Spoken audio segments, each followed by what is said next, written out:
आखिर यमराज को क्यों और कैसे देख पाई सावित्री, जिन्हें रोकना असंभव था। सावित्री अपने पति सत्यवान के साथ वन में थी जब उसने देखा कि एक तेजस्वी पुरुष उसके सामने खड़ा है। उसने विनम्रता से पूछा, महाजन, आप कौन हैं?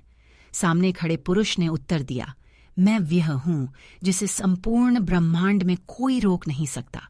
मेरे सामने आने से माता पार्वती तक सोचने लगती हैं कि कहीं मैं भगवान शिव को लेने तो नहीं आया। मैं वही सूर्यपुत्र यमराज हूं।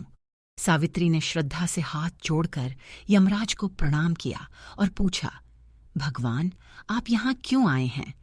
यमराज बोले, तुम पतिव्रता स्त्री हो, इसलिए मैं तुमसे बात कर रहा हूं।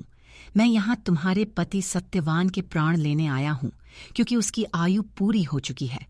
जब मैं किसी के प्राण हरता हूं तो किसी को भनक तक नहीं लगती, लेकिन तुम्हारी पवित्रता और तपोबल ने मुझे तुम्हारे सामने रुकने को विवश कर दिया।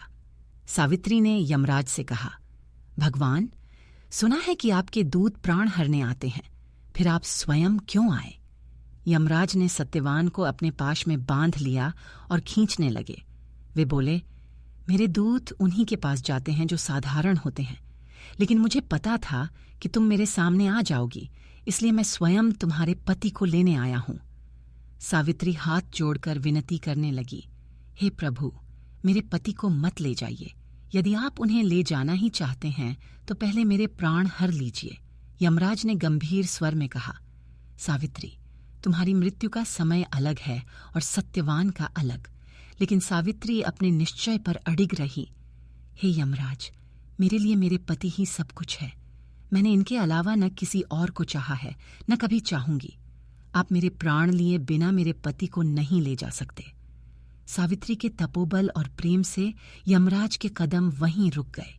वे बोले, यमराज को रोकने की शक्ति किसी के पास नहीं होती, लेकिन तुमने अपने पतिव्रता धर्म से मुझे भी रोक लिया। तुम्हारे समर्पण से प्रसन्न होकर मैं तुम्हें 4 वरदान देता हूं। तुम जो चाहो मांग सकती हो, पर सत्यवान को मैं अपने साथ ले जाऊंगा। सावित्री ने सिर झुकाकर कहा, ठीक है, लेकिन पहले मेरे वरदान पूरे करने होंगे। वह बोली, मेरा पहला वरदान है मेरे ससुर की नेत्र ज्योति वापस आ जाए। दूसरा वरदान, मेरे ससुर को उनका खोया हुआ राज्य पुनः प्राप्त हो जाए। मेरा तीसरा वरदान है, मैं सदा पतिव्रता रहूं और किसी अन्य पुरुष के बारे में न सोच सकूं। चौथा वरदान जो मुझे चाहिए वह है कि मुझे 100 पुत्रों की प्राप्ति हो। यमराज बोले, तथास्तु। परंतु कुछ क्षण बाद उन्हें एहसास हुआ कि सावित्री ने उन्हें अपनी ही बातों में फंसा लिया है।